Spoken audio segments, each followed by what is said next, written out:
Hello there. Hope you are okay. So today I am quite late in going live. And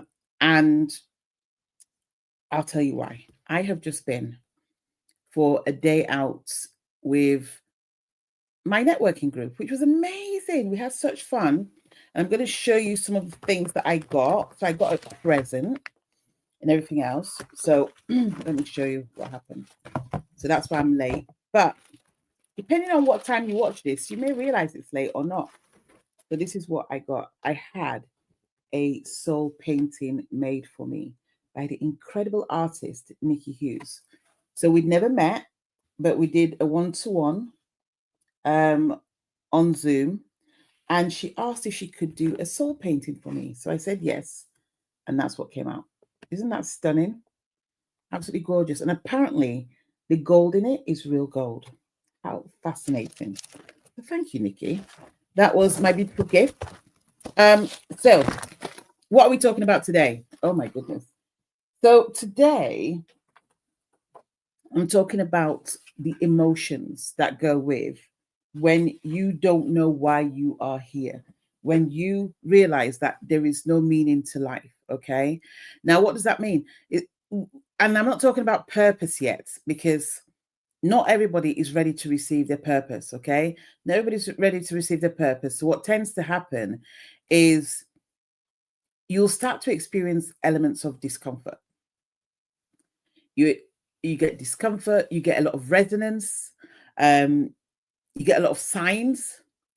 So like you're deep in thought and you're thinking all these things, and you're having thoughts about, is this it, or what do I need to do?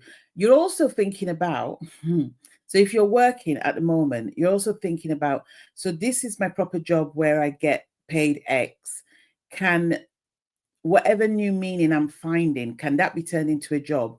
And can that pay me what I already earn, if not more?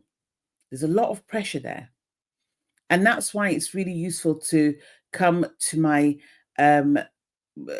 what's it called, sprint, where we talk about make my life mean something, because you get to find ways not to self-sabotage. It's very easy to self-sabotage if you are coming from a space of panic, okay? You're coming from a place of panic, you're coming from a place of fear. It's very easy for you then to go, I am either going to just hide away and pretend that I don't feel this disconnection, or you can panic and maybe go and commit yourself to something that you didn't want to. Maybe it's another job, or maybe you never leave the job that you're in, or maybe you go and buy something that you never intended to buy, or even get into relationships with people because it's a distraction. Everybody on this earth has a purpose. Every single person. Just like the chair that I'm sat on, just like the phone that you're using to be on here, everything has a purpose. And when you start to understand that, you realize that you will be called. Your day will come when you will be called to fulfill that purpose. But most importantly, you need to start having meaning. And the sprint, I want to keep on saying challenge. It's not a challenge, it's a sprint. So the sprint, which is called Make My Life Mean Something, you can go to the link.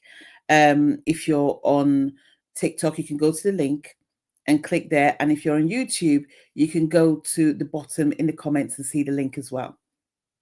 Now, the chair that I've got right now, if you think about it, the chair that I've got right now looks very comfy. I can turn that chair maybe into a car, for example, right? How can I do that? Maybe I can put some wheels on it. Maybe I can even put it, or I can just take it and fit it into a car. What's going to happen is that this chair would need to be adjusted, broken, maybe bent, damaged to be put into the car, or I can just attach wheels onto the chair. Either way, it's not impossible, but it's not going to be tidy. It's going to be very messy. That's what happens to you when you ignore the fact that your life needs meaning, and you try and ignore it and just go ahead regardless. Your life becomes messy. You start to enter relationships that don't align with you. You start to do things that you don't recognize about yourself. You start to lose your values. You start to feel as if you're lost. You start to feel confused. You start to feel really lonely and isolated, because when you force yourself to do something that you're not meant to be doing on this earth, it will create those levels of discomfort. I recently met somebody who was experiencing this. They literally were almost turning themselves inside out. Why? Because when you are not doing what you were put on this earth for, I believe that God gave every single one of us a job to do on this earth. When you start to ignore that, you start to struggle. If you want to learn how to open yourself up to your purpose, go and attend or go and register so that you can attend my sprint, which takes place on the 3rd of June. The link is in the bio if you're on TikTok, or it's in my comments if you're on YouTube. Okay, it's really important. Somebody asked me today that why do we have to have a purpose? And I said the reason is because you're born to serve. A lot of people think that they're born to work. Society has seduced you to think that you're born to work. Yes, when you're serving, you will be working, but you need to know how to serve the right people.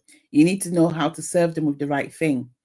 That's why you'll probably realize that there are certain things in your life that you can do and other people can't. I know someone who, with their bare hands, is naturally a carpenter, right? But he's been in IT all his life. Is that a bad thing? No. But as soon as he started to realize the use of his hands and what he could create, he developed less anxiety, less stress, and he was more happy.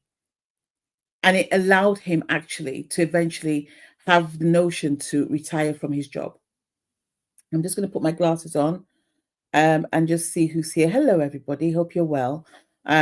This I'm just going on TikTok now and just having a look to see who's there. Hi, guys. Hi. It's good to see you.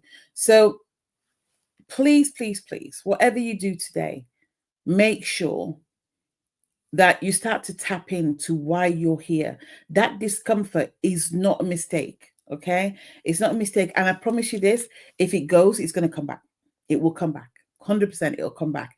Take it from somebody who was there. So I'm going to tell you what happened to me years ago. About 16 years ago, I felt exactly that same way. I had the job, I had the money, I had the freedom. I was traveling around the world. Life was great. I had friends, and I'd go to the bars and I'd have a drink and everything. Life was amazing. And on one of those days, I was walking down the street and I just went, something's missing. I just said it to myself. I was like, something doesn't feel right, and I don't know what it is.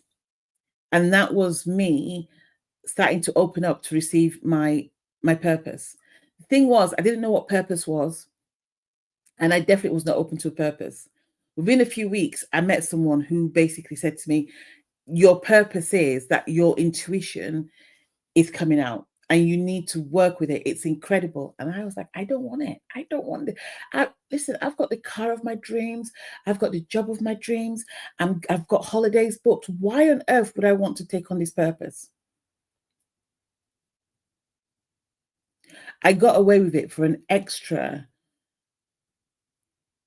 8 years. And 8 years almost to the date. So I think I got my calling, or I got told my calling, I think in the summer. So by the end of the summer, in 8 years later, all the phone calls that would headhunt me for jobs stopped. I stopped getting the calls. I stopped, literally, I just stopped working. And it took 2 years for my bank account to hit zero. That means that there was a lot of money in my bank account for it to hit zero after 2 years. It hit zero, and it was one of the worst times of my life. I was scared. I was anxious. I didn't know what was going on. I was like, how can I not be working? But that's God's way of saying you never ignore your purpose. You don't ignore your purpose. You know, you need to be tapping into it now. So if you're getting that feeling of it's not enough, I know I'm meant for bigger things. I know I'm meant for more. Is this it? What's next? Or you're worried? Come into this sprint. I've got you. And I will speak to you soon. Right, I'm going to finish off on YouTube and then I'm going to see what happens here. Speak to you later, guys. Take care. Right, let's see. Let's end this on here. I'm going to end that. Bye.